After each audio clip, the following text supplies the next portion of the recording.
한양 대궐 앞 정려문 제막식이 열리던 그날, 비단옷 차려입은 양반 하나가 백성들 앞에서 무릎을 꿇고 통곡을 했습니다.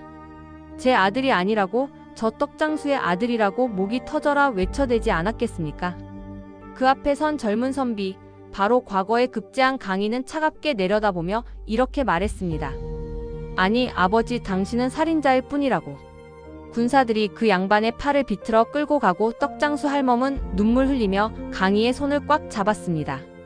그 손이 얼마나 따뜻했을까요? 20년을 기다린 그 손길이 말입니다. 하지만 이야기는 바로 한겨울 칼바람이 살을 애듯 몰아치던 그날 새벽으로 거슬러 올라갑니다. 20년 전, 그러니까 인조 임금께서 재위하시던 그 시절 말입니다. 세상은 여전히 혼란스러웠고 백성들의 삶은 고단하기 그지없었습니다. 양반은 더욱 교만해지고 가난한 이들은 더욱 바닥으로 곤두박질치던 그런 시절이었지요. 그날도 김씨 할멈은 새벽 닭이 울기도 전에 일어났습니다. 허리가 얼마나 굽었는지 몸을 일으킬 때마다 뼈마디에서 뚝뚝 소리가 났습니다. 남편은 10년 전에 전염병으로 세상을 떠났고 자식이라곤 하나도 없는 홀몸이었습니다. 그저 떡 광주리 하나 이고 장터를 돌며 근근히 목숨을 이어가는 게 전부였지요.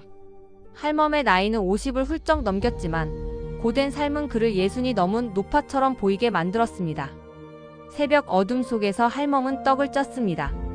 쌀도 귀한 판에 좁쌀을 섞고 콩을 섞고 심지어 보리를 갈아 넣어 만든 떡이었지만 할멈의 손맛은 마을에서 소문이 자자했습니다. 찰지고도 부드러운 그 맛을 보려고 장터의 사람들은 할멈의 떡 광주리를 기다렸지요. 하지만 그날 아침은 유독 추웠습니다. 하늘은 잿빛으로 가라앉았고 바람은 칼날처럼 날카로웠습니다.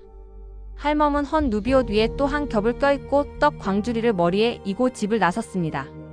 장터까지는 2시간을 걸어야 했습니다. 발밑에는 서리가 하얗게 내려앉았고 숨을 쉴 때마다 입에서 김이 모락모락 피어올랐습니다. 할멈은 지게를 짊어진 나무꾼처럼 묵묵히 걸었습니다. 그 굽은 등에 떡 광주리를 이고 지팡이로 땅을 짚으며 한 걸음 한 걸음 내딛는 그 모습이 얼마나 애처로웠을까요? 하늘도 그 모습을 봤는지 눈발이 흩날리기 시작했습니다. 할멈이 마을 어귀를 벗어나 한적한 산길로 접어들었을 때였습니다. 길가 풀숲에서 이상한 소리가 들렸습니다. 으앙으앙. 처음엔 들짐승의 울음소리인 줄 알았습니다. 하지만 그 소리는 점점 더 선명해졌습니다. 아기의 울음소리였습니다. 할멈은 걸음을 멈췄습니다. 가슴이 철렁 내려앉았지요. 이 한겨울 새벽에, 이 깊은 산길에 아기의 울음소리라니요? 할멈은 떡 광주리를 조심스럽게 내려놓고 풀숲으로 다가갔습니다. 그리고 그곳에서 할멈은 평생 잊을 수 없는 광경을 마주했습니다. 갓난 아기 하나가 너덜너덜한 천조각에 쌓인 채 풀밭에 버려져 있었습니다. 아기의 얼굴은 파랗게 질려 있었고 입술은 새파랗게 얼어붙어 있었습니다. 작은 주먹을 쥐고 목이 터져라 울고 있었지요. 그 모습을 본 할멈의 가슴이 얼마나 찢어졌을까요? 할멈은 부들부들 떨리는 손으로 아기를 들어 올렸습니다. 아기는 얼음장처럼 차가웠습니다. 몸무게도 깃털처럼 가벼웠지요. 할멈은 황급히 자신의 저고리를 풀어 아기를 품에 안았습니다. 체온으로 아기를 녹이려 애를 썼습니다. 아기는 할멈의 품속에서 조금씩 울음을 멈췄습니다. 그리고 할멈은 아기가 누워있던 자리에서 무언가를 발견했습니다. 비단 보자기 한 조각과 옥으로 만든 놀이개 하나였습니다. 할멈은 그걸 집어들고 한참을 들여다봤습니다. 이건 분명 양반집 물건이었습니다.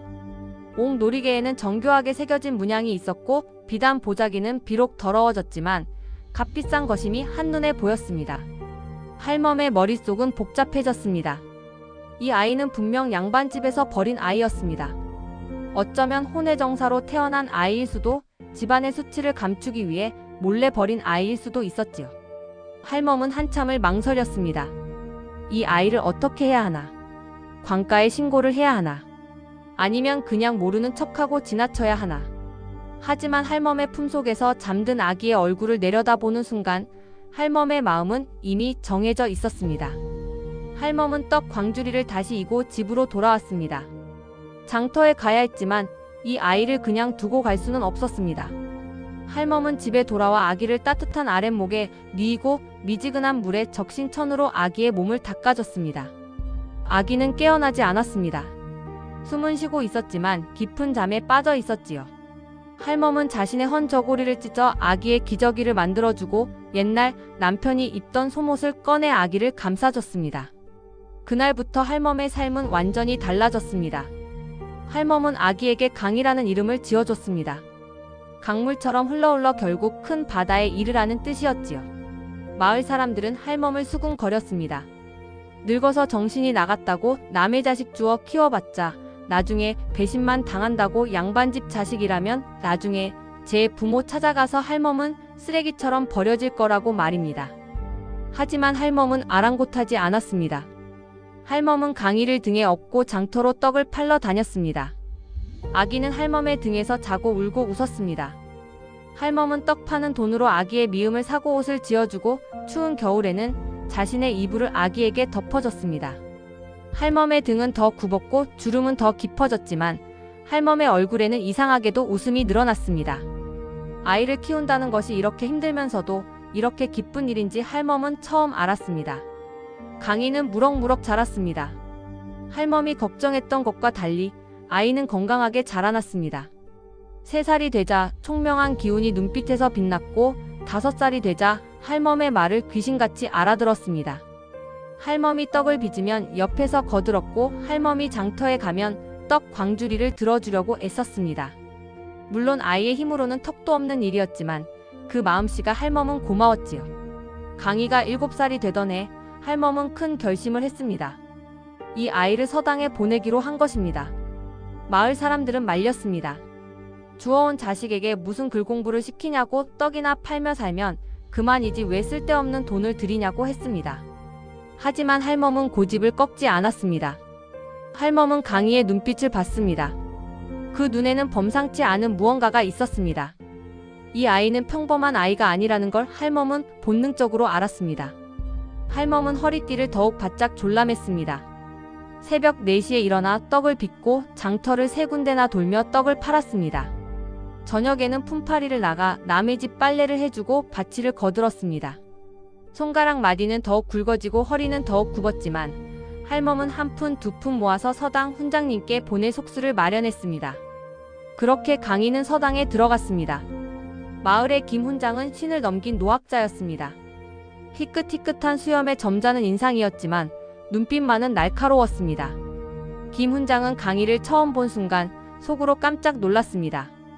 이 아이의 눈빛이 심상치 않았기 때문입니다. 훈장은 강이에게 천자문을 가르쳤습니다. 놀랍게도 강이는 한 번 들으면 잊지 않았습니다. 보통 아이들이 한 달 걸려 외우는 글을 강이는 사흘 만에 줄줄 외웠습니다. 김 훈장은 할멈을 불러 말했습니다.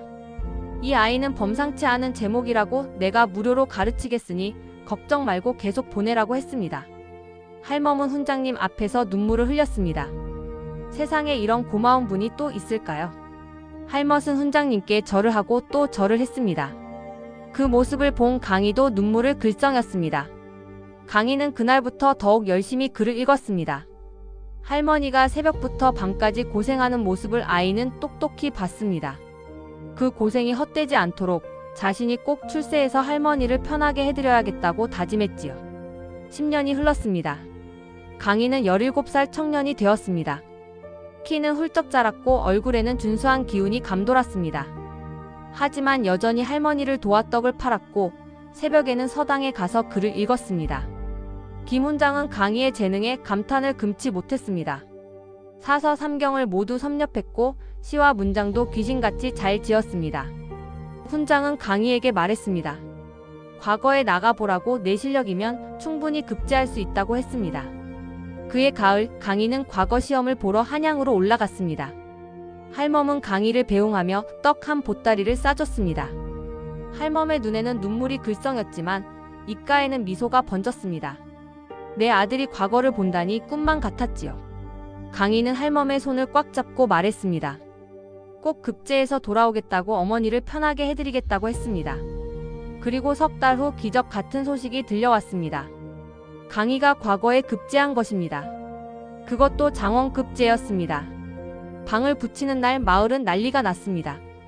떡장수 할멈의 아들이 장원급제를 했다니 믿을 수 없는 일이었지요.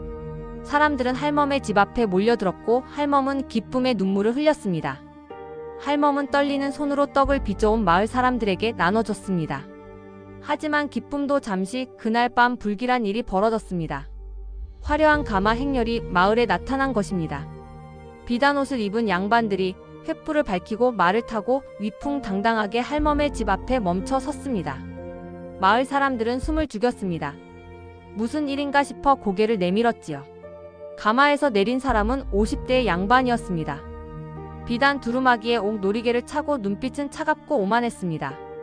그는 할멈의 집 문을 거칠게 두드렸습니다. 할멈은 떨리는 손으로 문을 열었습니다. 그리고 그 양반의 얼굴을 보는 순간 할멈의 가슴이 철렁 내려앉았습니다. 할멈은 그 양반의 허리춤에 차고 있는 옥 놀이개를 봤습니다. 20년 전 강의를 주었을 때 함께 있던 바로 그 문양이었습니다. 양반은 입을 열었습니다. 나는 강희의 친아버지 박진수라고 내 아들을 만나러 왔다고 말했습니다. 할멈은 아무 말도 할 수 없었습니다. 20년을 기다린 이 순간이 이렇게 악몽처럼 찾아올 줄은 꿈에도 몰랐습니다. 박진수는 할멈을 차갑게 내려다보며 말했습니다. 그간 수고했다고 이제 내가 데려가겠다고 네가 키운 은혜는 잊지 않겠다고 했습니다. 하지만 그 말투에는 은혜고 뭐고 없었습니다. 그저 주인이 물건을 찾으러 온 것 같은 태도였지요. 할멈은 무릎이 꺾였습니다. 아니 이럴 수가. 20년을 키운 내 아들을 이제 와서 데려간다니. 할멈의 입술은 바들바들 떨렸지만 목소리는 나오지 않았습니다. 그때 한양에서 돌아온 강희가 집 앞에 나타났습니다. 관복을 입은 강희의 모습은 의젓했습니다. 하지만 강희는 박진수를 보는 순간 얼굴이 굳어졌습니다. 박진수는 강희를 보며 미소를 지었습니다. 아들아, 나는 내 친아버지다. 함께 가자. 양반의 삶을 살아라. 그 늙은 떡장수와는 이제 인연을 끊어라. 그 말을 들은 강희의 눈에서 불꽃이 튀었습니다. 강희는 박진수를 똑바로 쳐다보며 말했습니다. 친아버지시라면 왜 저를 버리셨습니까? 한겨울 추운 날 갓난아기를 길가에 버리신 이유가 무엇입니까? 저를 낳아주신 분은 그분이지만 저를 키워주신 분은 어머님입니다. 제 진짜 어미는 김씨 할멈뿐이라고요. 강희의 절규는 밤하늘에 울려 퍼졌습니다. 마을 사람들은 숨죽여 그 광경을 지켜봤습니다. 박진수의 얼굴이 일그러졌습니다. 그는 차가운 목소리로 말했습니다. 네가 거절한다면 그 할멈에게 해가 될 것이다. 내가 주어진 아이라는 사실을 온 나라에 퍼뜨려 너의 과거 급제를 무효화시키겠다. 할멈도 양반 자식을 낚아챈 도둑년으로 몰아오게 가둘 것이다. 그 말을 들은 할멈의 얼굴이 하얗게 질렸습니다. 강희는 주먹을 꽉 쥐었습니다. 손톱이 손바닥을 파고들어 피가 배어 나왔습니다. 강희의 머릿속은 복잡했습니다. 어머니를 지켜야 한다. 어떻게든 어머니를 지켜야 한다. 그 순간 강희는 한 가지 결심을 했습니다. 이야기는 이제 시작입니다. 강희는 과연 어떤 선택을 했을까요? 할멈의 운명은 어떻게 될까요? 그리고 박진수라는 악마 같은 양반의 정체는 무엇일까요? 귀를 기울여 주십시오. 이 이야기는 단순한 효자 이야기가 아닙니다. 복수와 정의 그리고 진정한 가족의 의미를 담은 뼈아픈 이야기입니다. 강희가 7살이 되던 그해 봄 마을에 소문이 하나 돌았습니다. 떡장수 할멈이 주워 키우는 아이가 글을 귀신같이 잘 읽는다는 소문이었지요. 김 훈장이 술자리에서 혀를 끌끌 차며 말했답니다. 20년 가르쳐도 그런 아이는 처음 본다고 하늘이 내린 제목이라고 말입니다. 하지만 세상 사람들의 입은 참으로 험합니다. 떡장수 할멈 같은 천한 여인이 키우는 아이가 아무리 총명해봤자 무슨 소용이냐는 소리가 여기저기서 들려왔습니다. 양반이 아니면 과거도 볼 수 없는 세상 아니냐. 결국 떡이나 팔며 살 텐데 쓸데없이 글 공부를 시킨다는 핀잔이었지요. 할멈은 그런 말들을 들을 때마다 가슴이 쓰렸지만 입 밖으로 내색하지 않았습니다. 할멈은 그저 더 열심히 떡을 빚고 더 열심히 품을 팔았습니다. 그 무렵 마을에 이상한 영감 하나가 나타났습니다. 복술이라는 이름의 거지 영감이었는데 나이는 70 가까이 되어 보였습니다. 허연 수염에 너덜너덜한 옷을 걸치고 지팡이 하나 짚고 마을을 떠돌아 다녔지요. 하지만 이 영감 보통 거지가 아니었습니다. 눈빛만은 형형했고 걸음걸이도 의외로 굳건했습니다. 마을 사람들은 처음엔 이 영감을 경계했습니다. 어디서 굴러온 거지인지, 혹시 도둑질이나 하러 온 건 아닌지 의심의 눈초리를 보냈지요. 복수리 영감이 처음 할멈의 떡집 앞에 나타난 건 어느 더운 여름날이었습니다. 영감은 처마 밑 그늘에 주저앉아 허기진 배를 움켜쥐고 있었습니다. 할멈이 떡을 빚다가 영감을 보고는 한숨을 쉬었습니다. 또 거지가 왔구나 싶었지요. 하지만 할멈은 차마 외면할 수가 없었습니다. 할멈 자신도 평생 가난하게 살아왔고 굶주림이 얼마나 고통스러운지 뼈저리게 알고 있었으니까요. 할멈은 갓 찐 떡 2개를 그릇에 담아 영감 앞에 내밀었습니다. 영감은 벌떡 일어나 허리를 굽실거리며 감사하다는 인사를 했습니다. 그리고는 떡을 받아 들고 허겁지겁 입에 넣었습니다. 영감의 눈에는 눈물이 글썽거렸지요. 할멈은 그 모습을 보며 가슴 한구석이 먹먹해졌습니다. 저 영감도 누군가의 아버지였을 텐데 어쩌다 저렇게 떠돌이 신세가 되었을까요? 그날 이후로 복수리 영감은 할멈의 떡집 단골이 되었습니다. 아침이면 어김없이 나타나서 처마 밑에 앉아 있었고 할멈은 매일 떡 2개씩을 영감에게 건넸습니다. 마을 사람들은 수군거렸습니다. 떡장수 할멈이 거지를 먹여 살린다고 자기도 가난한 주제에 남 먹일 여유가 어디 있냐고 비아냥거렸지요. 하지만 할멈은 아랑곳하지 않았습니다. 남의 말에 신경 쓰며 살기엔 인생이 너무 고단했으니까요. 복수리 영감은 참으로 묘한 사람이었습니다. 겉으로는 허접한 거지였지만 말솜씨만큼은 일품이었습니다. 할멈이 떡을 빚으면 옆에서 이런저런 옛날 이야기를 들려줬지요. 임진왜란 때 의병들의 무용담이며 선조 임금 시절 궁궐에 비하며 한양 양반들의 추잡한 뒤지야기까지 영감의 입에서 나오는 이야기는 끝이 없었습니다. 할멈은 처음엔 시큰둥하게 듣다가도 어느새 손을 멈추고 귀를 쫑긋 세우고 있곤 했습니다. 강희도 복수리 영감을 좋아했습니다. 서당에서 돌아오면 영감 앞에 앉아 이야기를 들었지요. 영감은 강희에게 글 공부에 대한 조언도 해줬습니다. 사서 삼경은 단순히 외우는 게 아니라 그 뜻을 깨달아야 한다고, 과거 시험은 글재주만 보는 게 아니라 사람 됨됨이를 본다고 말해줬습니다. 강희는 영감의 말을 귀담아 들었습니다. 이 영감이 단순한 거지가 아니라는 걸 강희는 본능적으로 알았지요. 어느 날 저녁 강희가 영감에게 물었습니다. 영감님은 어디서 오셨냐고, 원래 무슨 일을 하셨냐고 말입니다. 영감은 빙그레 웃으며 대답했습니다. 옛날 한양에서 관직을 지냈는데 이런저런 일이 있어서 벼슬을 내려놓고 떠돌이가 되었다고 했습니다. 구체적으로 무슨 일이 있었는지는 말하지 않았지만 영감의 눈빛에는 깊은 한이 서려 있었습니다. 강희는 더 이상 캐묻지 않았습니다. 누구에게나 말하고 싶지 않은 과거가 있는 법이니까요. 복수리 영감은 마을에서 점점 인기를 끌었습니다. 영감이 들려주는 이야기가 재미있다는 소문이 퍼지면서 마을 사람들이 하나둘씩 모여들었지요. 저녁이면 할멈의 떡집 앞마당에 사람들이 둘러앉아 영감의 이야기를 들었습니다. 영감은 때로는 우스갯소리로 사람들을 웃겼고 때로는 슬픈 이야기로 사람들을 울렸습니다. 영감의 입담은 참으로 귀신 같았지요. 하지만 영감의 이야기 속에는 묘한 경고가 숨어 있었습니다. 영감은 자주 이런 말을 했습니다. 세상에 악한 사람이 있으면 반드시 벌을 받는다고, 다만 그 벌이 오는 시기가 늦을 뿐이지 결코 피할 수는 없다고 말입니다. 또 이런 말도 했습니다. 양반이라고 해서 다 훌륭한 사람이 아니고 상놈이라고 해서 다 천한 사람이 아니라고, 사람의 진짜 가치는 신분이 아니라 마음씨에 있다고 말했습니다. 마을 사람들은 영감의 말을 듣고 고개를 끄덕였습니다. 하지만 속으로는 반신반의했지요. 세상이 원래 그런 것 아니냐. 양반은 잘 살고 상놈은 못 사는 게 하늘의 이치라고 생각했으니까요. 그런데 강희만은 달랐습니다. 강희는 영감의 말 한마디 한마디를 가슴에 새겼습니다. 언젠가 자신도 세상을 바꿀 수 있는 사람이 되고 싶다는 꿈을 품었지요. 세월은 흘러 강희는 10살이 되었습니다. 김 훈장은 강희의 실력에 감탄을 금치 못했습니다. 벌써 천자문을 다 떼고 사서오경 중에서 논어와 맹자를 줄줄 외웠으니까요. 훈장은 할멈을 불러 말했습니다. 이 아이는 반드시 과거에 급제할 거라고, 내 평생 가르친 제자 중에서 최고라고 했습니다. 할멈은 기쁨의 눈물을 흘렸습니다. 하지만 동시에 불안했습니다. 혹시나 강희가 크면 자신을 버리고 떠나는 건 아닐까? 친부모를 찾아가는 건 아닐까 하는 두려움이 있었지요. 어느 날 밤 할멈은 강희를 무릎에 앉히고 조심스럽게 물었습니다. 강아, 내가 나중에 크면 나를 버리지는 않겠지?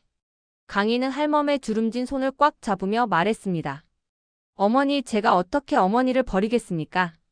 저를 버린 건 친부모지 어머니가 아니지 않습니까? 저에게 진짜 어머니는 오직 한 분 할머니뿐입니다. 할멈은 그 말을 듣고 눈물을 흘렸습니다. 이 아이가 있어 할멈의 인생은 헛되지 않았습니다. 그런데 강희가 12살이 되던 해 이상한 일이 벌어지기 시작했습니다. 마을에 낯선 양반들이 나타나기 시작한 겁니다. 화려한 옷을 입고 말을 타고 하인들을 거느린 양반들이었지요. 처음엔 그저 지나가는 나그네인 줄 알았습니다. 하지만 그 양반들은 이상하게도 할멈의 떡집 앞을 자주 지나갔습니다. 그리고 강희를 힐끗힐끗 쳐다보곤 했지요. 할멈은 가슴이 철렁했습니다. 혹시 강희의 친부모가 찾아온 건 아닐까? 할멈은 밤마다 불안에 떨었습니다. 강희를 빼앗길까봐 두려웠지요. 하지만 할멈은 강희 앞에서는 내색하지 않았습니다. 강희가 불안해할까봐, 공부에 방해가 될까봐 참고 또 참았습니다. 복수리 영감도 그 양반들의 존재를 눈치챘습니다. 어느 날 영감은 할멈에게 조용히 말했습니다. 할멈, 조심하시오. 저 양반들이 예사 사람들이 아니오. 뭔가 꿍꿍이가 있어 보이오. 할멈은 영감에게 물었습니다. 어떻게 아냐고, 혹시 알아본 사람이 있냐고 말입니다. 영감은 고개를 저으며 말했습니다. 확실하진 않지만 저 양반 중 한 명이 박진사댁 하인 같소. 박진사라면 한양에서도 손꼽히는 부자 양반이요. 무슨 일로 이 시골 마을까지 왔는지 알 수 없지만 좋은 일은 아닐 거요. 할멈의 불안은 현실이 되었습니다. 어느 날 저녁 그 양반 중 한 명이 할멈의 집 앞에 나타나 물었습니다. 혹시 이 집에 강희라는 아이가 사느냐고 말입니다. 할멈은 가슴이 쿵쾅거렸습니다. 그렇다고 대답했습니다. 그러자 그 양반은 빙긋 웃으며 말했습니다. 곧 주인 어른께서 직접 오실 것이니 준비하고 계시라고 했습니다. 그 말을 남기고 양반은 말을 타고 사라졌지요. 할멈은 그날 밤 잠을 이룰 수 없었습니다. 머릿속이 복잡했습니다. 과연 누가 오는 걸까? 강희의 친부모일까? 그렇다면 강희를 빼앗으러 온 걸까? 할멈은 이불을 뒤집어쓰고 눈물을 흘렸습니다.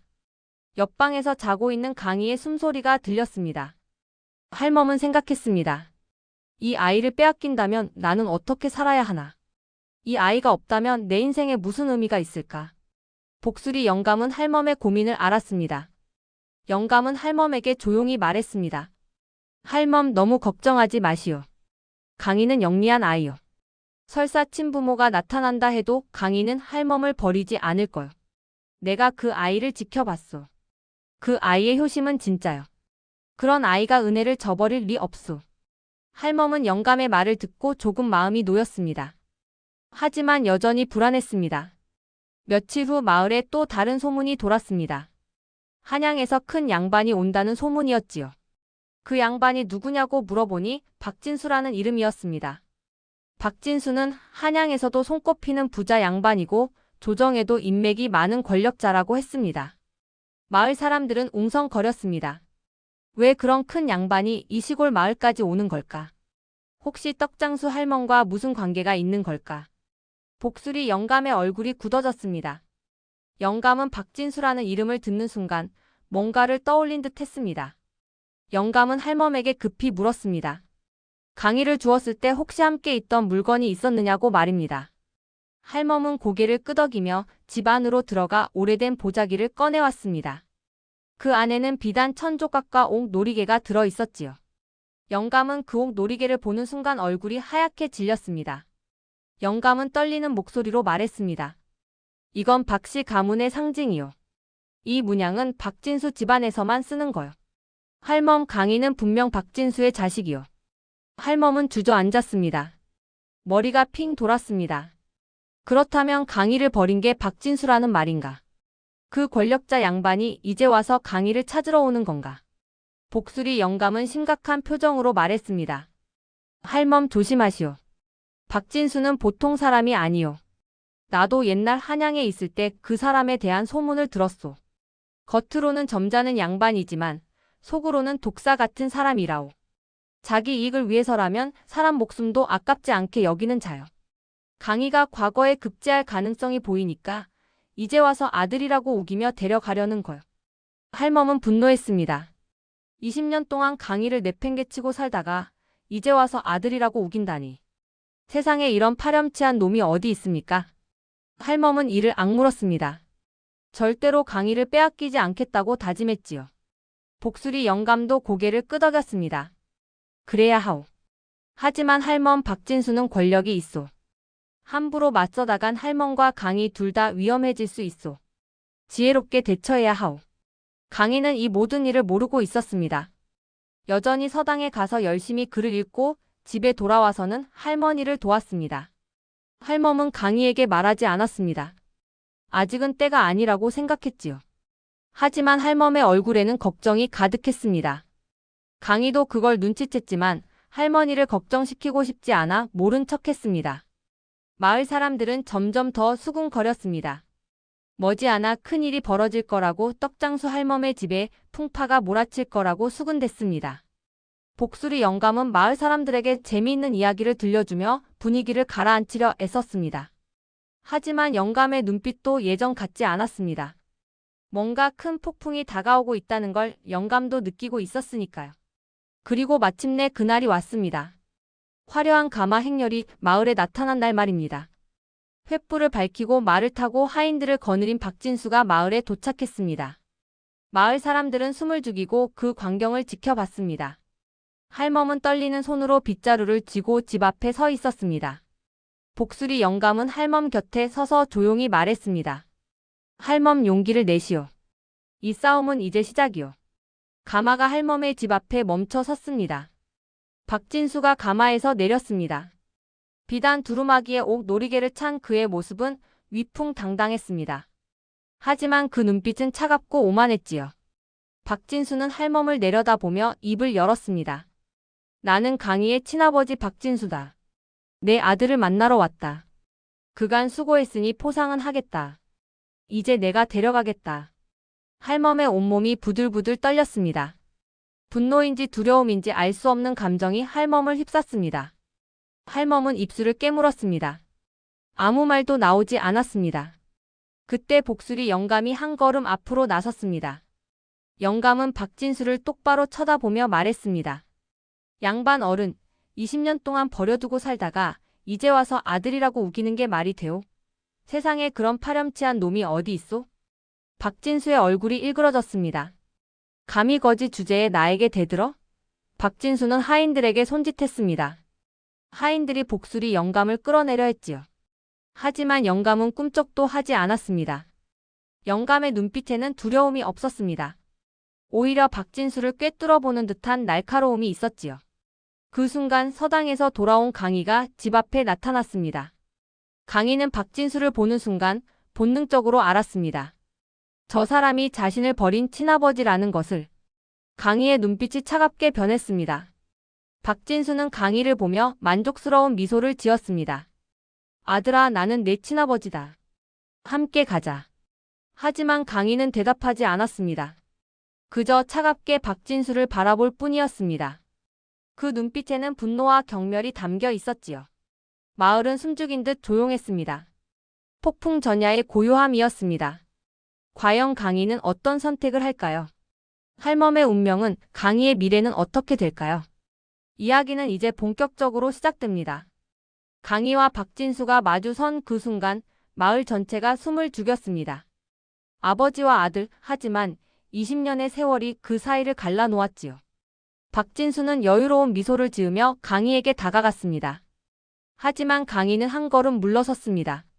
그 작은 움직임이 박진수의 미소를 굳게 만들었지요. 박진수는 목소리를 부드럽게 낮추며 말했습니다. 강희야, 내가 내 친아버지다. 20년 전 내게도 어쩔 수 없는 사정이 있었다. 하지만 이제 네가 총명하게 자랐으니 아버지로서 책임을 지려 한다. 함께 한양으로 가자. 양반의 삶을 살아라. 너에게 어울리는 삶은 이런 시골 마을이 아니라 화려한 한양이다. 강희는 차갑게 대답했습니다. 친아버지시라고요? 그렇다면 묻겠습니다. 왜 저를 버리셨습니까? 한겨울 칼바람 부는 날 갓난아기를 길가에 내팽개치신 이유가 무엇입니까? 저를 낳아주신 분은 당신일지 모르지만 저를 키워주신 분은 김씨 할머님입니다. 제 진짜 어머니는 오직 한 분, 저 할머니뿐입니다. 마을 사람들이 웅성거렸습니다. 저 어린 나이에 참으로 당차구나. 효심이 저렇게 깊다니 대단하다는 소리가 여기저기서 들렸습니다. 할멈은 눈물을 글썽이며 강희를 바라봤습니다. 내 아들, 내 아들이 저렇게 의젓하게 자랐구나 싶어 가슴이 벅찼지요. 하지만 박진수의 표정이 싸늘하게 변했습니다. 그 여유로운 미소는 온데간데없고 차갑고 날카로운 눈빛만 남았습니다. 박진수는 강희에게 한 걸음 더 다가가며 낮은 목소리로 말했습니다. 강희야, 네가 거절한다면 어떻게 되는지 아느냐? 네가 주어진 아이라는 사실을 온 나라에 알리겠다. 내가 아무리 총명해도 신분이 불명확한 자는 과거에 응시할 수 없다. 내 꿈은 거기서 끝이다. 강희의 얼굴이 굳어졌습니다. 박진수는 계속 말을 이어갔습니다. 그뿐만이 아니다. 저 늙은 떡장수 할멈도 가만두지 않겠다. 양반집 자식을 몰래 데려다 키운 죄로 고소하겠다. 낳아준 부모의 허락도 없이 남의 자식을 가로챈 것은 유괴나 다름없다. 저 할멈은 옥에 갇혀 남은 생을 보내게 될 것이다. 할멈이 비명을 질렀습니다. 안 돼요. 강희는 아무 잘못이 없어요. 할멈은 박진수 앞에 무릎을 꿇었습니다. 제발, 제발 강희만은 건드리지 말아주십시오. 제가 잘못했습니다. 제가 함부로 양반집 자식을 키웠습니다.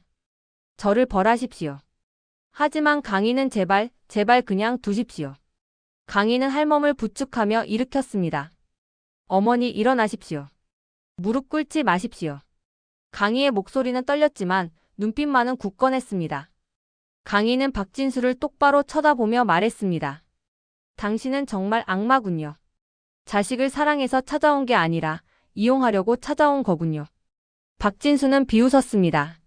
사랑? 그런 것이 세상을 살아가는데 무슨 도움이 되느냐? 강희야, 세상은 냉혹하다. 힘 있는 자가 살아남고 약한 자는 짓밟히는 게 세상의 이치다. 나는 내게 힘을 주려 한다. 양반의 신분, 재산, 권력을 주겠다. 그 대신 나를 따르라. 그게 내가 살 길이고 저 할멈이 살 길이다. 강희는 주먹을 꽉 쥐었습니다. 손톱이 손바닥을 파고들어 피가 배어 나왔습니다. 강희의 머릿속은 복잡했습니다. 할머니를 지켜야 한다. 어떻게든 할머니를 지켜야 한다. 하지만 어떻게? 박진수는 권력자다. 조정에 인맥이 있고 돈도 많다. 맨손으로 어떻게 맞서나. 복수리 영감이 강희에게 다가가 귓속말을 했습니다. 강희야, 지금은 때가 아니다. 일단 저 악마의 말을 따르는 척해라. 그리고 기회를 엿봐라. 저자의 약점을 찾아라. 언젠가 반드시 역전의 기회가 온다. 영감의 목소리는 낮았지만 단호했습니다. 강희는 영감을 돌아봤습니다. 영감의 눈빛에는 깊은 결연함이 담겨 있었습니다. 강희는 고개를 끄덕였습니다. 그리고 박진수를 향해 천천히 입을 열었습니다. 알겠습니다. 함께 가겠습니다. 하지만 조건이 있습니다. 할머니는 절대 건드리지 마십시오. 할머니께 해를 끼친다면 저는 당신을 절대 용서하지 않을 것입니다. 박진수는 만족스러운 미소를 지었습니다. 좋다, 약속하마. 네가 나를 따른다면 저 할멈은 건드리지 않겠다. 박진수는 하인들에게 손짓했습니다. 하인들이 황급히 달려와 강희의 짐을 꾸리기 시작했지요.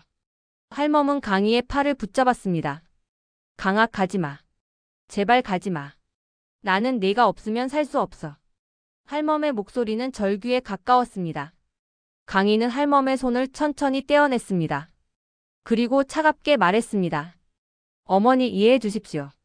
제가 양반으로 살아야 어머니도 편히 사실 수 있습니다. 가난한 떡장수의 아들로 사는 것보다 양반의 아들로 사는 게 더 나은 삶 아니겠습니까? 할멈은 주저앉았습니다. 배신감에 가슴이 찢어졌습니다. 내가 키워봐야 소용없구나. 결국 핏줄이 부른 거야. 양반이 되겠다는 욕심에 이 늙은이를 버리는구나. 할멈은 땅바닥을 치며 울었습니다.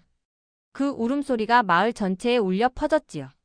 마을 사람들도 숙연해졌습니다. 저 어린 것이 결국 양반의 유혹에 넘어갔구나.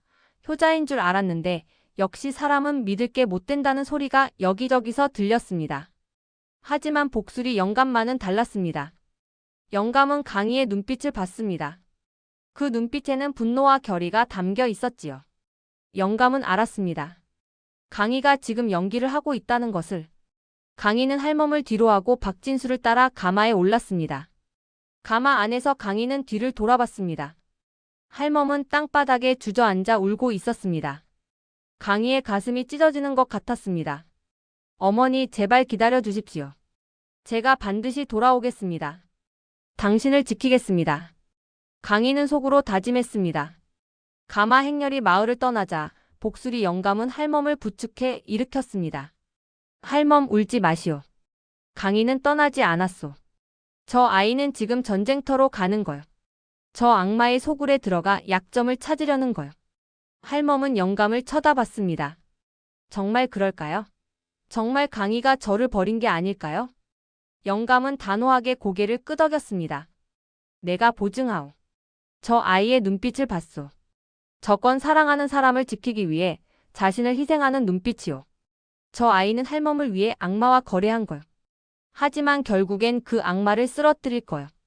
할멈은 영감의 말을 듣고 조금 마음을 가라앉혔습니다.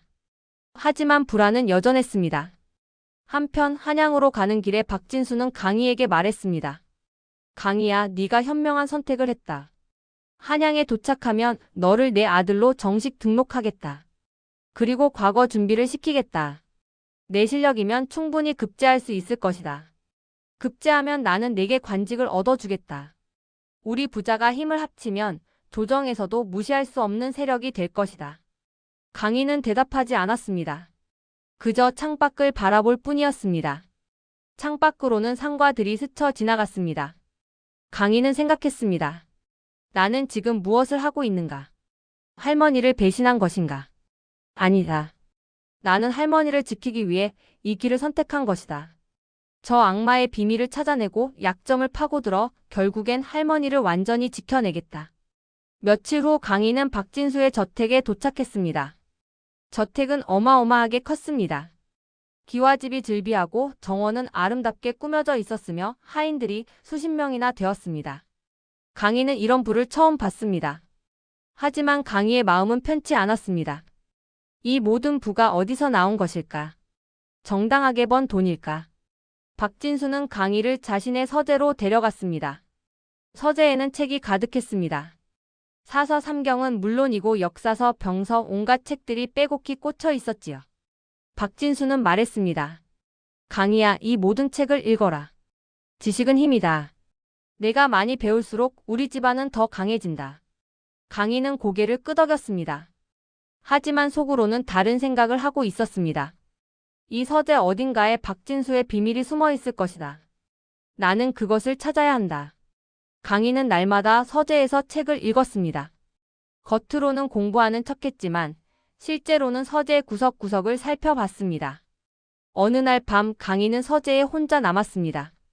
박진수는 술자리에 나갔고 하인들도 모두 잠들었습니다. 강희는 조심스럽게 서재를 뒤졌습니다. 책장 뒤, 책상, 서랍 온갖 곳을 살펴봤습니다. 그리고 마침내 발견했습니다. 책상 밑바닥에 숨겨진 작은 서랍이 있었던 것입니다. 강희는 그 서랍을 열었습니다. 안에는 오래된 편지 몇 통이 들어 있었습니다. 강희는 떨리는 손으로 편지를 꺼내 읽었습니다. 편지의 내용은 충격적이었습니다.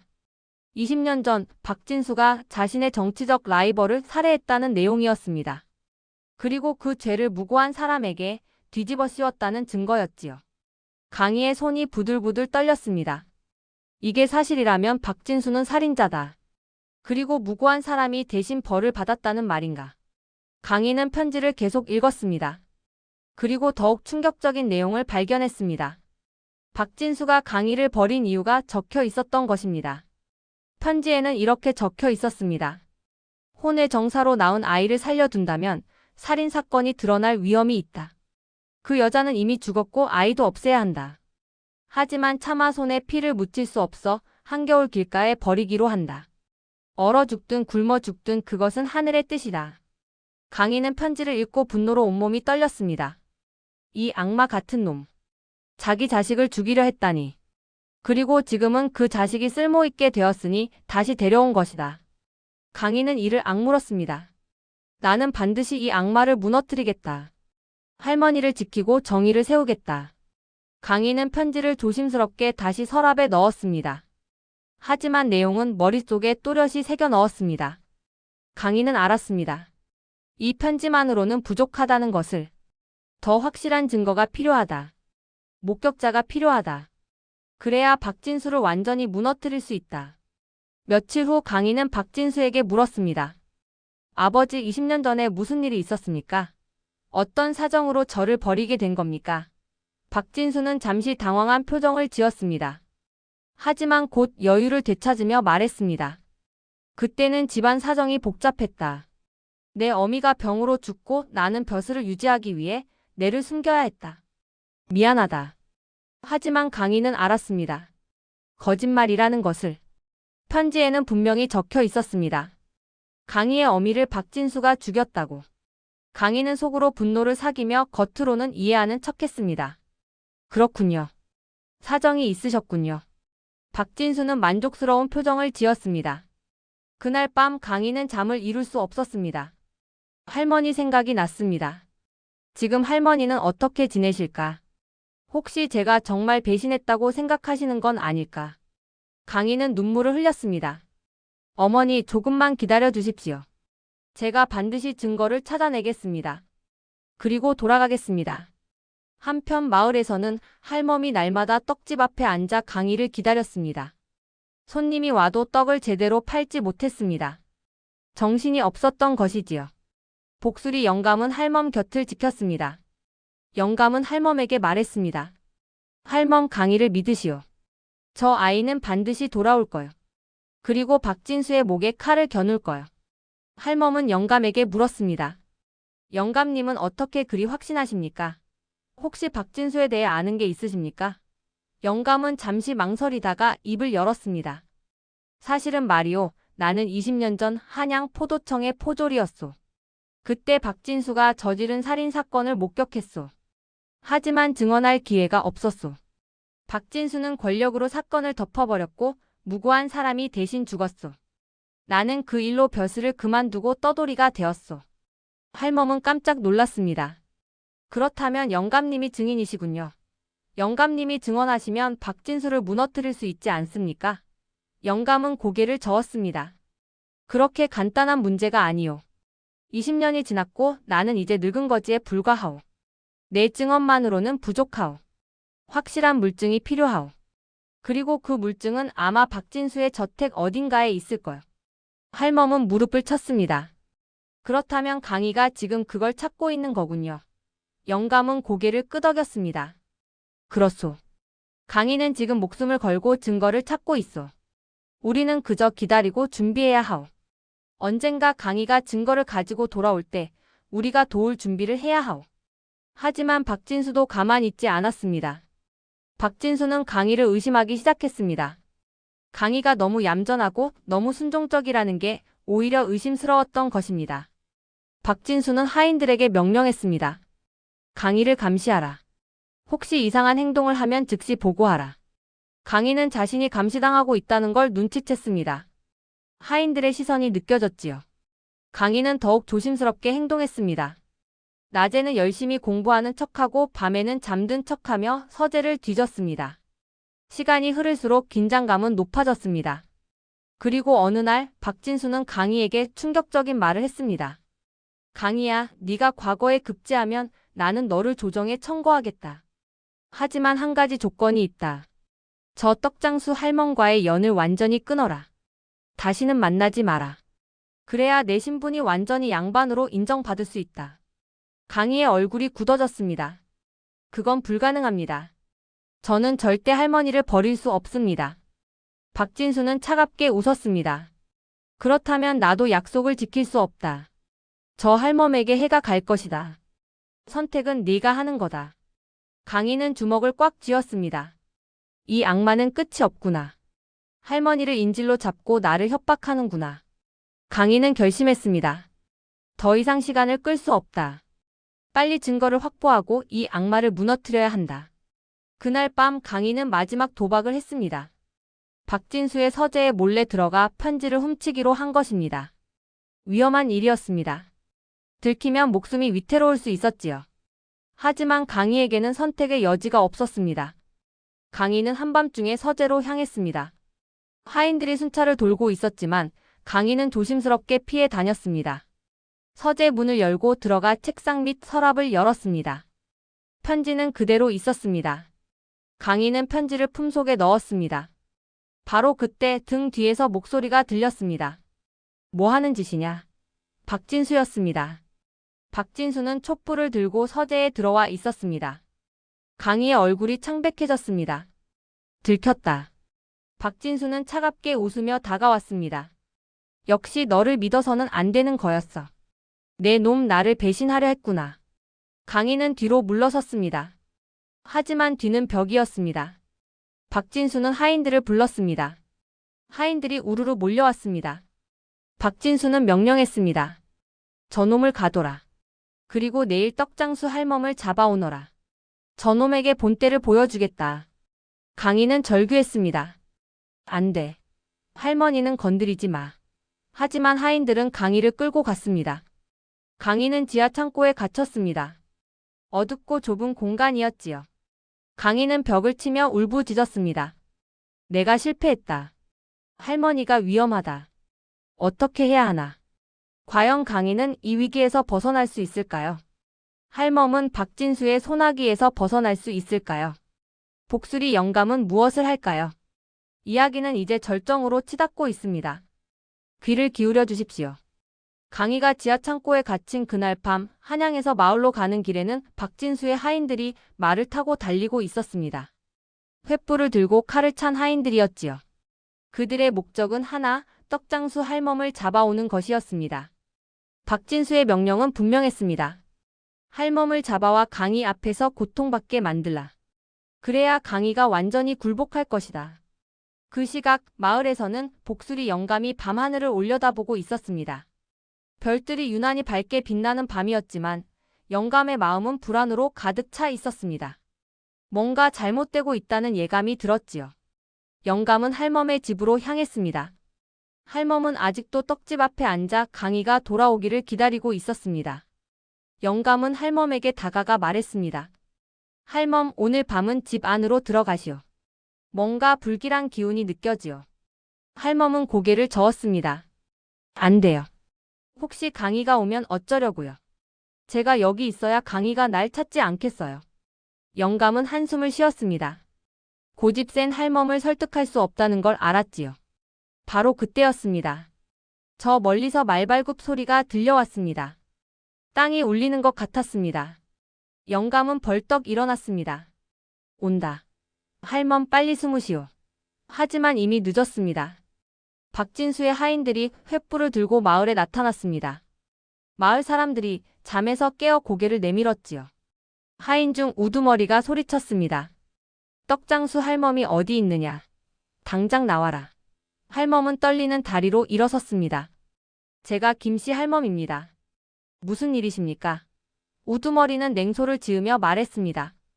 주인 어른의 명령이다. 너를 잡아가라 하셨다. 양반집 자식을 유괴한 죄로 너는 신문을 받아야 한다. 할멈은 비명을 질렀습니다. 유괴라니요. 저는 그저 버려진 아이를 주워 키웠을 뿐입니다. 하지만 하인들은 듣지 않았습니다. 그들은 할멈의 팔을 거칠게 붙잡았습니다. 할멈은 저항했지만 노파의 힘으로는 역부족이었지요. 하인들은 할멈을 끌고 가려 했습니다. 바로 그때 복수리 영감이 앞을 막아섰습니다. 영감은 지팡이를 땅에 내리치며 소리쳤습니다. 안 돼. 이 할멈은 아무 잘못도 없소. 우두머리는 영감을 밀쳤습니다. 비켜라 늙은이. 하지만 영감은 꿈쩍도 하지 않았습니다. 영감의 눈빛에는 옛날 포졸 시절의 날카로움이 되살아났습니다. 영감은 외쳤습니다. 내가 증인이다.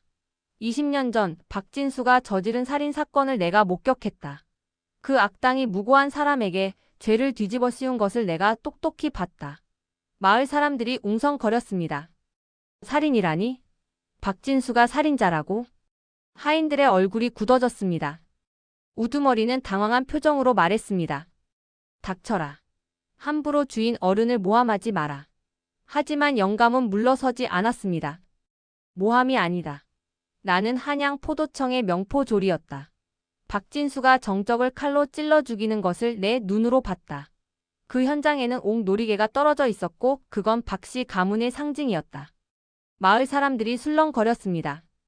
정말이냐 거짓말이냐 증거는 있느냐는 소리가 여기저기서 들렸습니다. 우두머리는 초조해졌습니다. 이대로는 안 되겠다 싶었던 것이지요. 우두머리는 하인들에게 명령했습니다. 저 늙은이도 함께 잡아가라. 주인 어른께서 직접 신문하실 것이다. 하인들이 영감과 할멈을 동시에 붙잡았습니다. 마을 사람들이 웅성거렸지만 아무도 나서지 못했습니다. 박진수는 권력자였고 함부로 맞서다간 마을 전체가 화를 입을 수 있었으니까요. 김 훈장만이 앞으로 나섰습니다. 훈장은 소리쳤습니다. 이건 부당하오. 죄도 없는 사람들을 잡아가다니. 하지만 우두머리는 훈장마저 협박했습니다. 당신도 함께 가고 싶소? 훈장은 입술을 깨물었습니다. 분했지만 어쩔 수 없었습니다. 훈장은 다짐했습니다. 내가 조정에 상소를 올리겠다. 이 부당함을 반드시 알리겠다. 할멈과 영감은 말에 태워져 한양으로 끌려갔습니다. 할멈은 울부짖었습니다. 강아, 내 아들, 어디 있느냐? 하지만 대답은 없었습니다. 영감은 할멈의 손을 꽉 잡으며 말했습니다. 할멈 용기를 내시오. 강희는 반드시 우리를 구할 거요. 우리는 그때까지 버텨야 하오. 며칠 후 할멈과 영감은 박진수의 저택에 도착했습니다.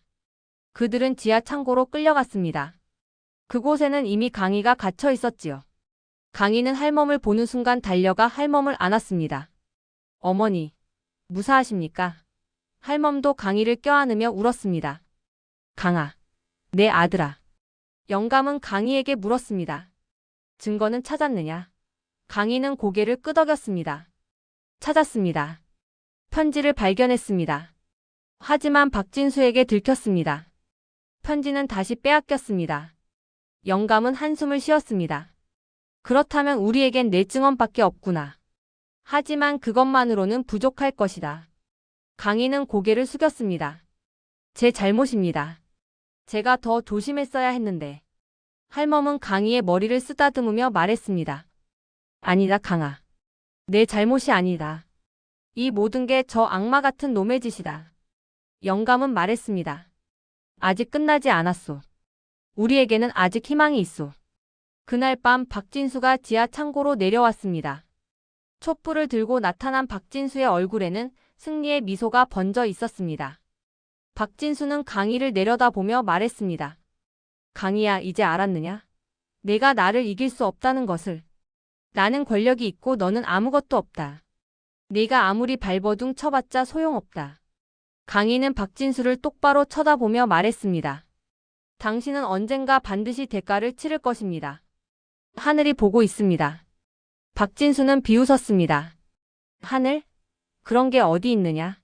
세상은 힘 있는 자의 것이다. 하늘은 나를 벌하지 못한다. 박진수는 할멈을 돌아보며 말했습니다. 늙은이, 네가 내 아들을 유괴한 죄로 내일 관가에 고소하겠다. 너는 옥에 갇혀 남은 생을 보낼 것이다. 할멈은 떨리는 목소리로 말했습니다. 저는 그저 버려진 아이를 살렸을 뿐입니다. 그게 무슨 죄입니까? 박진수는 차갑게 대답했습니다. 내 허락 없이 내 자식을 가져간 게 죄다. 법은 내 편이다. 그리고 복술이 영감을 보며 말했습니다. 너는 더욱 심각하다. 주인을 모함한 죄로 곤장을 맞을 것이다. 늙은 내 몸으로 곤장을 버틸 수 있겠느냐? 영감은 웃었습니다. 내가 무서워할 것 같으냐? 나는 진실을 말했을 뿐이다. 20년 전 네가 저지른 살인을 내가 목격했다. 그 사실은 변하지 않는다. 박진수의 얼굴이 일그러졌습니다. 증거가 없으면 소용없다. 내 말만으로는 나를 무너뜨릴 수 없다. 박진수는 지하 창고를 나가며 말했습니다. 내일 아침 관가에 데려가겠다. 그리고 너희는 모두 벌을 받을 것이다. 강희는 과거를 볼 수 없게 될 것이고 할멈은 옥에 갇힐 것이며 영감은 곤장을 맞아 죽을 것이다. 이것이 나를 배신한 대가다. 박진수가 떠나고 지하 창고는 다시 어둠에 잠겼습니다. 강희는 벽에 등을 기대고 앉았습니다. 모든 희망이 사라진 것 같았습니다. 할멈은 강희 옆에 앉아 손을 잡았습니다. 강아, 괜찮다. 우리가 함께 있으면 그것으로 족하다. 강희는 눈물을 흘렸습니다. 어머니, 제가 어머니를 지키지 못했습니다. 영감은 강희에게 다가가 말했습니다. 강희야, 아직 포기하지 마라. 우리에게는 아직 한 가지 희망이 있다. 강희는 영감을 쳐다봤습니다. 무슨 희망입니까? 영감은 조용히 말했습니다. 김 훈장이다. 훈장은 너를 끝까지 믿는다. 그가 분명 조정에 상소를 올릴 것이다. 우리는 그때까지 버텨야 한다. 강희는 고개를 끄덕였습니다. 하지만 마음은 여전히 무거웠습니다. 훈장의 상소가 받아들여질까? 박진수는 조정에도 인맥이 많다. 상소가 묻힐 수도 있다. 하지만 달리 방법이 없었습니다. 강희는 다짐했습니다. 끝까지 버티자. 희망의 끈을 놓지 말자. 그날 밤 강희는 잠을 이룰 수 없었습니다. 지하 창고는 춥고 어두웠습니다. 쥐들이 돌아다니는 소리가 들렸고 곰팡이 냄새가 코를 찔렀습니다. 강희는 생각했습니다. 내가 과연 할머니를 지킬 수 있을까? 내가 과연 정의를 세울 수 있을까? 그때 할멈의 목소리가 들렸습니다. 강아, 잠이 안 오느냐? 강희는 대답했습니다. 네, 어머니. 할멈은 강희에게 다가와 무릎을 베개 삼아 주었습니다. 그리고 옛날 이야기를 들려주기 시작했습니다. 강아, 네가 어렸을 때 말이다. 네가 처음 웃었을 때를 기억하느냐? 넌 3살 때 처음으로 환하게 웃었단다. 그때 내가 얼마나 기뻤는지 모른다. 할멈은 계속 이야기했습니다. 네가 5살 때는 떡을 빚는 걸 거들어 주려 했지. 작은 손으로 떡을 주무르는데 얼마나 귀여웠는지. 떡은 제대로 안 만들어졌지만 내 마음씨가 얼마나 고마웠는지 모른다. 강희는 할멈의 이야기를 들으며 조금씩 마음이 가라앉았습니다. 할멈은 말을 이었습니다. 강아, 우리가 비록 지금은 어둠 속에 있지만 언젠가는 햇빛을 볼 날이 올 거다. 하늘은 선한 사람을 저버리지 않는단다. 우리는 옳은 일을 했다. 그러니 하늘이 우리를 도울 거다. 강희는 할멈의 품에 안겨 눈물을 흘렸습니다. 영감도 옆에서 말했습니다. 할멈 말이 맞소. 나도 평생 정의를 위해 살았소.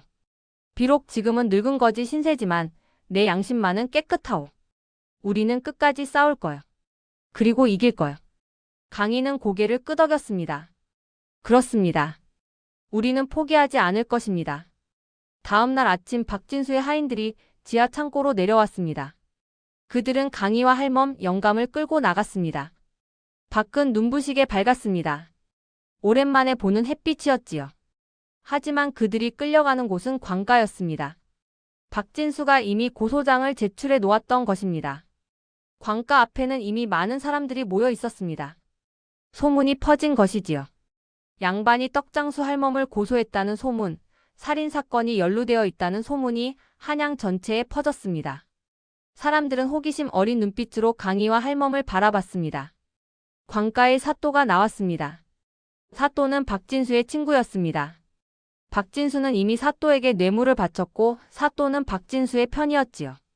사또는 위험 있는 목소리로 말했습니다. 떡장수 할멈, 네가 박진수 나리의 자식을 유괴한 죄가 있다. 무엇이라 변명하겠느냐? 할멈은 떨리는 목소리로 대답했습니다. 저는 유괴한 적이 없습니다. 한겨울 길가에 버려진 아이를 주워 키웠을 뿐입니다.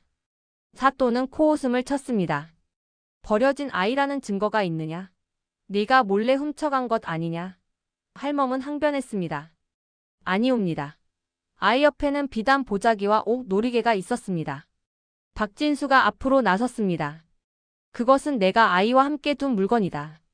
하지만 아이를 버린 게 아니라 잠시 길가에 놓아둔 것이다. 그런데 이 할멈이 아이를 데려간 것이다.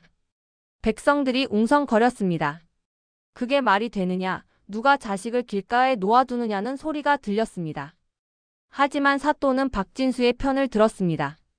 박나리의 말이 맞다. 내가 함부로 양반집 자식을 데려간 것이다. 그 죄로 태형 50대에 처한다. 할멈은 비명을 질렀습니다. 아니옵니다. 저는 아무 잘못도 없습니다. 하지만 아전들이 할멈을 끌고 갔습니다. 바로 그때 복수리 영감이 소리쳤습니다. 기다리시오. 나는 박진수의 범죄를 증언하겠소. 20년 전 박진수가 정적을 살해한 것을 내가 목격했소. 사또는 영감을 노려보며 말했습니다. 증거는 있느냐? 영감은 외쳤습니다. 나 자신이 증거요. 나는 한양 포도청의 명포졸이었소. 사또는 비웃었습니다. 20년 전 일을 지금 와서 증언한다. 그리고 너는 지금 거지 신세가 아니냐? 내 말을 누가 믿겠느냐? 영감은 분노로 떨렸습니다. 내가 거지라고 해서 진실이 거짓이 되는 것은 아니오. 하지만 사또는 듣지 않았습니다. 사또는 영감에게도 곤장형을 명령했습니다. 주인을 모함한 죄로 곤장 30대를 때려라. 아전들이 영감을 끌고 갔습니다. 강인은 절규했습니다. 안 돼. 영감님. 할머니. 하지만 아전들은 강희마저 붙잡았습니다. 바로 그때였습니다.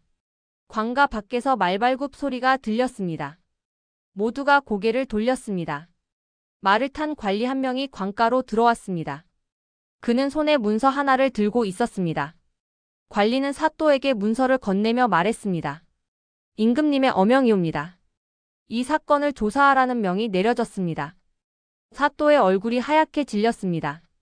박진수도 당황한 표정을 지었습니다. 관리는 말을 이었습니다. 김 훈장이라는 자가 상소를 올렸습니다. 박진수의 비리와 살인사건을 고발하는 상소였습니다. 임금님께서 이를 심각하게 보시고 특별조사관을 파견하셨습니다. 조사가 끝날 때까지 이 사건의 모든 당사자는 임시로 석방됩니다. 강인은 믿을 수 없었습니다. 훈장님이 해내셨다. 상소가 받아들여진 것이다. 할멈과 영감도 안도의 한숨을 쉬었습니다.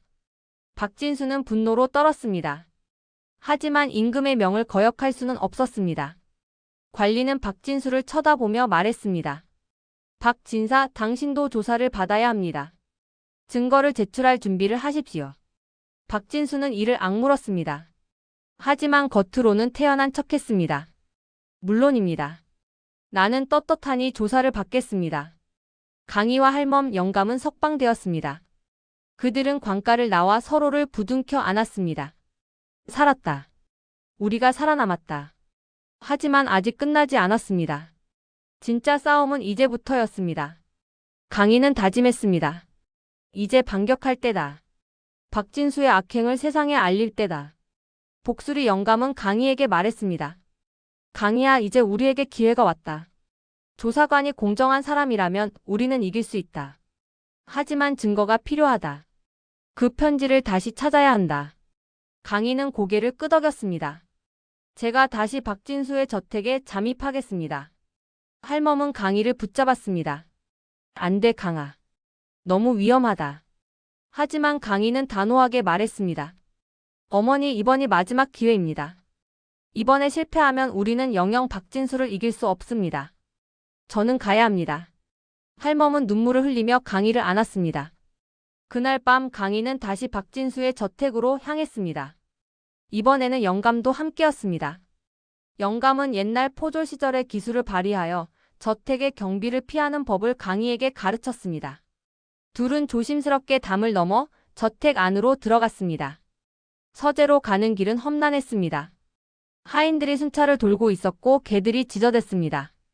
하지만 강희와 영감은 포기하지 않았습니다. 그들은 마침내 서재에 도착했습니다. 강희는 다시 책상 및 서랍을 열었습니다. 하지만 편지는 없었습니다. 박진수가 다른 곳으로 옮긴 것이었지요. 강희는 실망했습니다. 하지만 영감은 포기하지 않았습니다. 영감은 서재를 샅샅이 뒤졌습니다. 그리고 마침내 책장 뒤편에 비밀 공간을 발견했습니다. 그곳에는 편지뿐만 아니라 다른 증거들도 가득했습니다. 박진수가 저지른 온갖 비리의 증거들이었지요. 강희와 영감은 모든 증거를 챙겼습니다. 그리고 조심스럽게 저택을 빠져나왔습니다. 그들은 성공했습니다. 이제 반격할 준비가 끝났습니다. 강희는 하늘을 올려다보며 다짐했습니다. 박진수, 이제 내 차례다. 정의의 칼날이 너를 향해 날아갈 것이다. 과연 강희는 박진수를 무너뜨릴 수 있을까요? 임금의 조사관은 공정한 판결을 내릴까? 진실은 세상에 밝혀질까요? 이야기는 이제 대반전을 향해 치닫고 있습니다. 숨을 죽이고 들어주십시오. 3일 후 한양 대궐 앞 광장에는 백성들이 구름처럼 모여들었습니다. 임금께서 직접 이 사건을 신문하신다는 소문이 퍼진 것이지요. 백성들은 웅성거렸습니다. 과연 양반이 죄를 받을 수 있을까? 떡장수 할멈이 이길 수 있을까? 진실은 무엇일까? 모두가 숨죽이며 이 역사적인 순간을 기다렸습니다. 박진수는 화려한 관복을 입고 여유롭게 서 있었습니다. 그의 얼굴에는 자신감이 넘쳤지요. 박진수는 생각했습니다. 임금이 직접 나선들 어쩌겠는가. 나는 조정에 인맥이 많고 증거도 이미 없앴다. 저 늙은 거지의 증언만으로는 나를 무너뜨릴 수 없다. 이번에도 내가 이긴다. 그 맞은편에는 강희와 할멈, 복술이 영감이 서 있었습니다. 할멈은 떨고 있었습니다. 평생 대궐 근처에도 와본 적 없는 할멈이었지요. 강희는 할멈의 손을 꽉 잡으며 말했습니다. 어머니 걱정 마십시오. 오늘 모든 것이 밝혀질 것입니다. 영감도 고개를 끄덕였습니다. 20년을 기다렸소. 오늘이 바로 그날이요. 드디어 임금이 나타나셨습니다. 모든 백성이 무릎을 꿇었습니다. 임금은 위험 있는 목소리로 말씀하셨습니다. 오늘 이 자리는 진실을 가리기 위함이다. 신분의 귀천을 따지지 않고 오직 정의만을 세우겠다. 박진수 앞으로 나오너라. 박진수는 공손하게 절을 하며 앞으로 나갔습니다. 임금께서 물으셨습니다. 내가 20년 전 자식을 버렸다는 것이 사실이냐? 박진수는 침착하게 대답했습니다. 아니옵니다, 전하. 신은 자식을 버린 적이 없습니다. 다만 어쩔 수 없는 사정으로 잠시 떨어져 있었을 뿐입니다. 이제 자식이 장성하여 신을 찾아왔기에 아비로서 책임을 다하려 합니다. 백성들이 웅성거렸습니다. 그럴듯하게 말한다. 역시 양반은 말을 잘한다는 소리가 들렸습니다. 임금께서 다시 물으셨습니다. 그렇다면 왜 20년 동안 찾지 않았느냐? 자식을 사랑하는 아비라면 당장 찾아 나서야 하지 않았겠느냐? 박진수는 한숨을 쉬며 대답했습니다. 신도 찾고 싶었습니다. 하나 신은 조정의 일로 바빴고 자식이 어디 있는지 알 수 없었습니다. 다행히 자식이 과거에 급제했다는 소문을 듣고 찾아갔던 것입니다. 박진수의 대답은 완벽해 보였습니다. 백성들도 고개를 끄덕였습니다. 하지만 임금은 예리하셨습니다. 임금께서 말씀하셨습니다. 그렇다면 복술이라는 자의 증언은 어찌 된 것이냐? 그가 네가 살인을 저질렀다고 증언하는데 이에 대해 어찌 변명하겠느냐? 박진수는 비웃으며 대답했습니다. 전하, 저자는 늙은 거지에 불과합니다. 20년 전 일을 지금 와서 증언한다는 것이 말이 됩니까? 더구나 증거도 없습니다. 복술이 영감이 앞으로 나섰습니다. 영감은 무릎을 꿇고 임금께 아뢰었습니다. 전하, 소인은 20년 전 한양 포도청의 명포졸이었습니다. 그날 밤 박진수가 정적인 이 판서를 칼로 찔러 죽이는 것을 제 눈으로 똑똑히 봤습니다. 현장에는 옥 놀이개가 떨어져 있었고 그것은 박씨 가문의 상징이었습니다. 백성들이 술렁거렸습니다. 박진수는 당황한 기색 없이 말했습니다. 전하, 그것은 터무니없는 거짓말입니다. 20년 전 이 판서가 죽은 것은 사실입니다. 하나 범인은 이미 잡혔고 벌을 받았습니다. 그 사건은 이미 종결된 것입니다. 임금께서 물으셨습니다. 그렇다면 증거를 제시할 수 있느냐? 박진수는 자신만만하게 대답했습니다. 물론입니다, 전하. 당시 판결문이 남아 있습니다. 그것이 증거입니다. 박진수는 하인에게 손짓했고 하인이 오래된 문서를 가져왔습니다. 임금께서 그 문서를 살펴보셨습니다. 과연 20년 전 사건의 판결문이었습니다. 범인은 장씨라는 자였고 이미 차명을 당했다고 기록되어 있었지요. 박진수는 미소를 지었습니다. 보십시오, 전하. 이미 끝난 사건입니다. 저 늙은 거지가 헛소리를 하는 것입니다. 백성들의 표정이 어두워졌습니다. 역시 양반을 이길 수 없는 건가? 증거가 있는데 어떻게 뒤집겠는가? 할멈은 눈물을 흘렸습니다. 강희도 주먹을 꽉 쥐었습니다. 하지만 포기할 수 없었습니다. 바로 그때 강희가 앞으로 나섰습니다. 강희는 무릎을 꿇고 임금께 아뢰었습니다. 전하, 소인에게 말씀드릴 것이 있습니다. 임금께서 허락하셨습니다. 말해보거라. 강희는 품속에서 편지 뭉치를 꺼냈습니다. 그리고 높이 들어 올렸습니다. 강희는 외쳤습니다. 전하, 이것이 바로 박진수의 범죄를 증명하는 증거입니다. 이 편지들은 박진수가 직접 쓴 것으로 그가 이 판서를 살해하고 죄를 장 씨에게 뒤집어 씌웠다는 내용이 담겨 있습니다. 박진수의 얼굴이 하얗게 질렸습니다. 어떻게 저것을? 임금께서 편지를 가져오라 명하셨습니다. 내관이 편지를 받아 임금께 올렸습니다. 임금께서 편지를 펼쳐 읽으셨습니다. 편지에는 명확하게 적혀 있었습니다. 이 판서를 제거했다. 장 씨에게 뇌물을 주어 거짓 자백을 받아냈다. 이제 나의 앞길을 막는 자는 없다. 임금의 얼굴이 굳어졌습니다. 임금께서 박진수를 노려보며 물으셨습니다. 이것이 내 글씨가 아니냐? 박진수는 부들부들 떨며 부인했습니다. 아니옵니다, 전하. 그것은 위조된 것입니다. 누군가 제 글씨를 흉내낸 것입니다. 강희는 계속 말했습니다. 전하, 그것뿐이 아닙니다. 이 편지에는 박진수가 저를 버린 이유도 적혀 있습니다. 강희는 다른 편지를 꺼내 읽었습니다. 혼의 정사로 낳은 아이를 살려둔다면 살인사건이 드러날 위험이 있다. 그 여자는 이미 죽었고 아이도 없애야 한다. 백성들이 경악했습니다. 자기 자식을 죽이려 했다니 그것도 범죄를 숨기기 위해서라니. 할멈은 강희를 끌어안으며 울었습니다. 내 불쌍한 아들아. 내가 그런 악마의 자식이었다니. 박진수는 절규했습니다. 거짓말이요. 모두 거짓말이요. 누가 나를 모함하는 것이요. 하지만 그의 목소리는 떨리고 있었습니다. 백성들은 이미 진실을 알았습니다. 박진수가 거짓말을 하고 있다는 것을. 임금께서 엄숙하게 물으셨습니다. 복술이 네가 그날 밤 본 것을 자세히 말해보거라. 영감은 또렷하게 대답했습니다. 전하, 소인은 그날 밤 순찰을 돌다가 비명소리를 들었습니다. 달려가 보니 이 판서가 칼에 찔려 쓰러져 있었고 박진수가 피 묻은 칼을 들고 서 있었습니다. 소인이 소리를 지르자 박진수는 도망쳤고 그 자리에 옥 놀이개가 떨어져 있었습니다. 영감은 품속에서 무언가를 꺼냈습니다. 바로 그 옥 놀이개였습니다. 전하, 이것이 바로 그날 밤 현장에 떨어져 있던 놀이개입니다. 소인은 20년 동안 이것을 증거로 간직해 왔습니다. 박씨 가문의 문양이 선명하게 새겨져 있습니다. 임금께서 놀이개를 받아 살펴보셨습니다. 과연 박씨 가문의 문양이었습니다. 임금께서 박진수에게 물으셨습니다. 이것이 내 집안의 놀이개가 맞느냐? 박진수는 더 이상 부인할 수 없었습니다. 맞습니다. 하지만 그것은 도둑 맞은 것입니다. 강희가 외쳤습니다. 전하, 박진수는 거짓말을 하고 있습니다. 편지와 영감님의 증언, 그리고 놀이개까지 모든 증거가 박진수의 범죄를 가리키고 있습니다. 백성들이 외쳤습니다. 그렇소. 박진수는 살인자요. 벌을 내리시오. 박진수는 무릎을 꿇으며 빌었습니다. 전하, 자비를 베푸소서. 소인이 잘못했습니다. 하지만 이미 늦었습니다. 임금의 얼굴은 노여움으로 가득 차 있었습니다. 임금께서 엄중하게 말씀하셨습니다. 박진수, 네가 이 판서를 살해하고 무고한 장 씨에게 죄를 뒤집어 씌웠으며 자식마저 버렸다. 그 죄가 하늘에 사무친다. 임금께서 선포하셨습니다. 박진수는 역적으로 규정한다.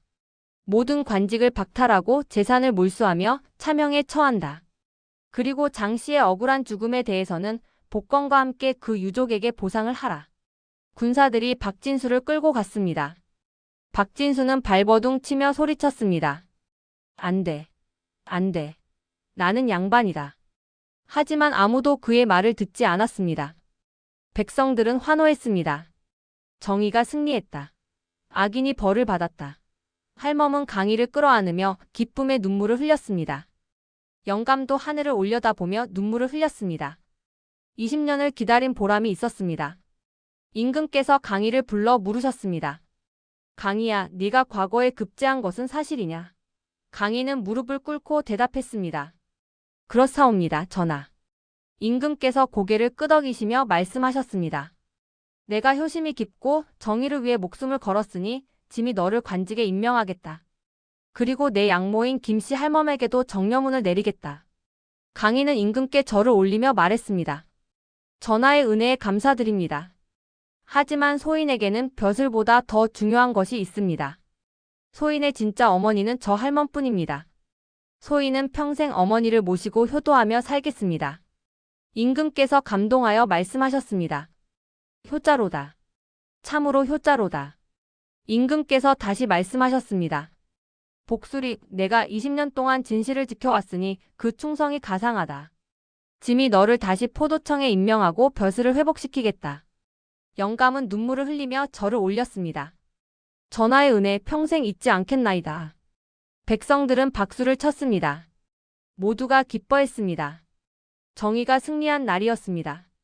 강희와 할멈은 서로를 껴안고 울었습니다. 그 눈물은 슬픔이 아니라 기쁨의 눈물이었지요. 영감도 두 사람을 바라보며 미소를 지었습니다. 며칠 후 박진수는 장터에서 차명을 당했습니다. 백성들이 모여 그 광경을 지켜봤습니다. 박진수는 끝까지 자신의 무죄를 주장했지만 아무도 듣지 않았습니다. 칼날이 내려오는 순간 박진수의 생은 끝이 났습니다. 악인의 최후였습니다. 한편 장씨의 유족들이 강희를 찾아왔습니다. 그들은 무릎을 꿇고 감사를 표했습니다. 우리 아버지의 억울함을 풀어주셔서 감사합니다. 20년 동안 우리 집안은 역적의 자식이라는 낙인 때문에 고통받았습니다. 이제 아버지의 명예가 회복되었습니다. 강희는 그들을 일으키며 말했습니다. 제가 한 일이 아닙니다. 하늘이 하신 일입니다. 김 훈장도 강희를 찾아왔습니다. 훈장은 강희의 손을 꽉 잡으며 말했습니다. 내가 너를 가르친 것이 내 평생 최고의 보람이다. 네가 이렇게 훌륭한 사람으로 자라나 참으로 기쁘다. 강희는 훈장에게 절을 올렸습니다. 은사님의 가르침이 없었다면 오늘의 제가 없었을 것입니다. 마을 사람들도 할멈을 찾아와 사과했습니다. 우리가 할멈을 오해했습니다. 할멈이야말로 진정한 어머니입니다. 할멈은 그들을 용서하며 말했습니다. 괜찮습니다. 이제 다 지난 일입니다. 마을은 다시 평화를 되찾았습니다. 그리고 보름이 지난 어느 날 강희의 집 앞에 정려문이 세워졌습니다. 임금의 명으로 세워진 정려문이었지요. 문에는 이렇게 적혀 있었습니다.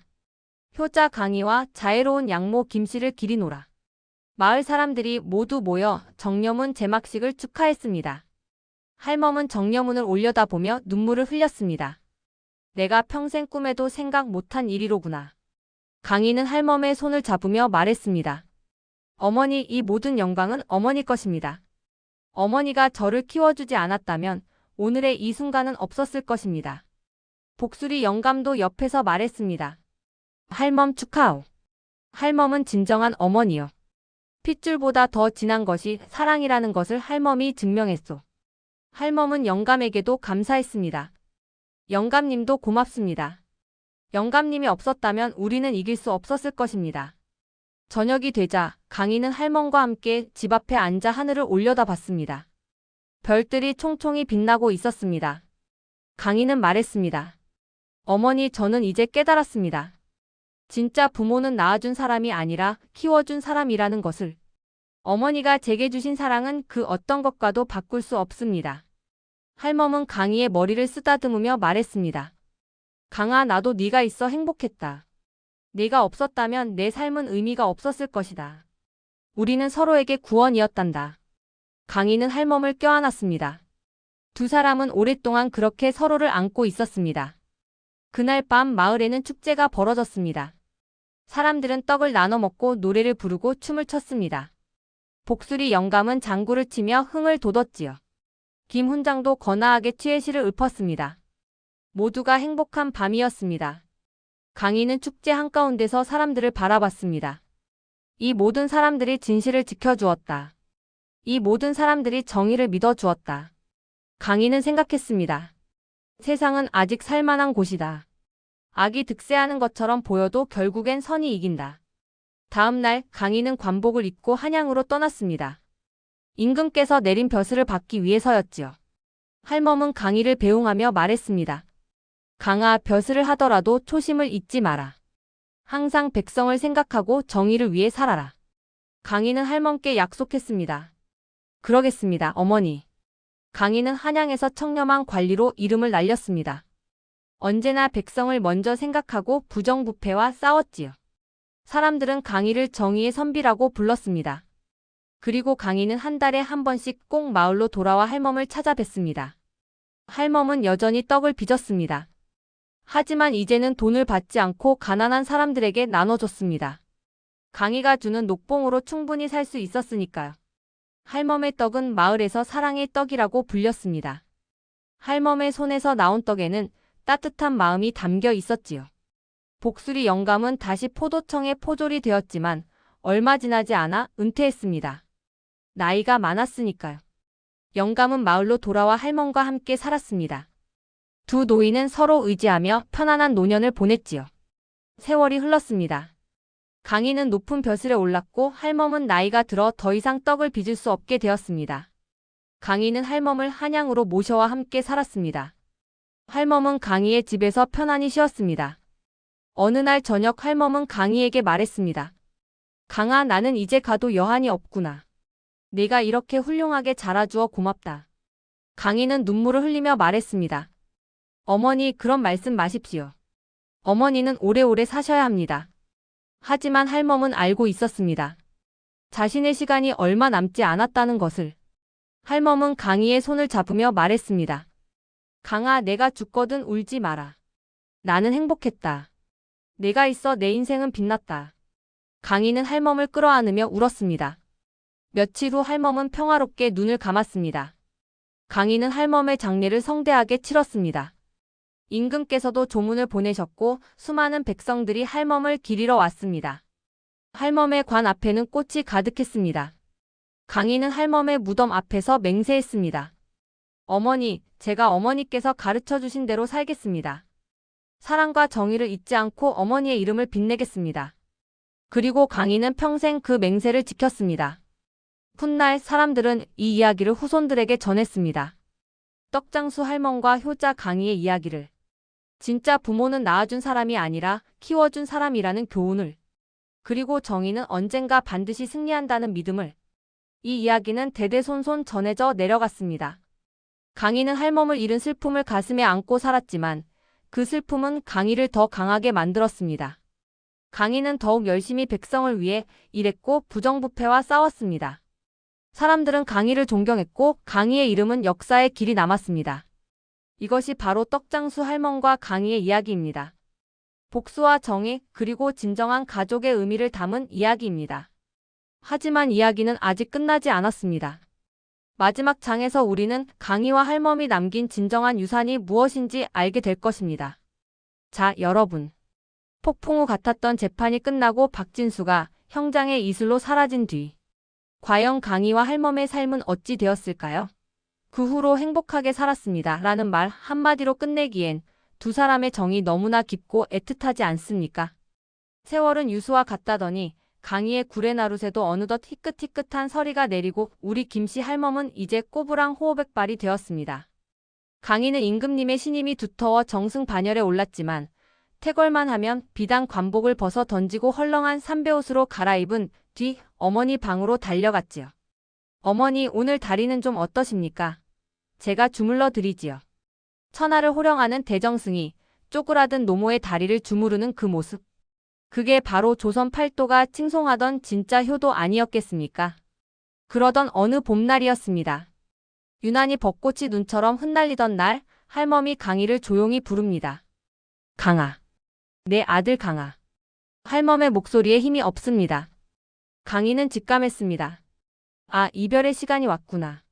강희는 떨리는 손으로 할멈의 거친 손을 두 손으로 감싸 쥐었습니다. 할멈은 흐릿한 눈으로 강희를 바라보며 아주 옅은 미소를 지었지요. 강아. 나는 참으로 남는 장사를 했다.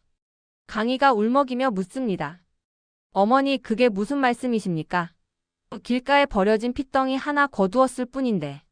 그 핏덩이가 내게 평생의 아들이 되어주었고 웃음이 되어주었고 내 삶의 전부가 되어주지 않았느냐. 내가 너를 키운 게 아니라 네가 나를 살게 했다. 그 말을 남기고 할멈은 마치 고단했던 떡 장사를 마치고 꿀잠에 들듯 그렇게 평온하게 눈을 감았습니다. 강희는 통곡했습니다. 그 울음소리가 어찌나 구슬프던지 마당에 핀 벚꽃잎들도 슬피 울며 떨어졌다고 합니다. 강희는 어머니의 무덤가에 떡 한 조각을 올리며 평생을 그리워했고 백성을 내 가족처럼 섬기는 청백리가 되어 그 이름을 역사에 남겼습니다. 여러분, 오늘 우리는 피 한 방울 섞이지 않았지만 그 누구보다 진한 핏줄이 되었던 두 사람의 이야기를 들어보았습니다. 세상 사람들은 묻습니다. 피는 물보다 진하다라고요. 하지만 오늘 이 이야기를 듣고 나니 어떻습니까? 정말 중요한 것은 혈육이라는 껍데기가 아니라 함께 밥을 먹고 서로의 엄발을 녹여주며 쌓아온 시간과 정이 아니겠습니까? 낳아준 정은 하늘이 맺어준 인연이지만 길러준 정은 사람이 만든 기적입니다. 혹시 지금 여러분의 곁에도 당연하게만 생각했던 소중한 가족이 있지 않으신가요? 오늘은 그분의 거친 손을 한번 꼭 잡아주시는 건 어떨까요? 강희가 할멈의 손을 잡았던 그 봄날처럼 말이죠. 지금까지 떡장수 할멈과 효자 강희, 그리고 그들의 아름다운 인생 이야기였습니다.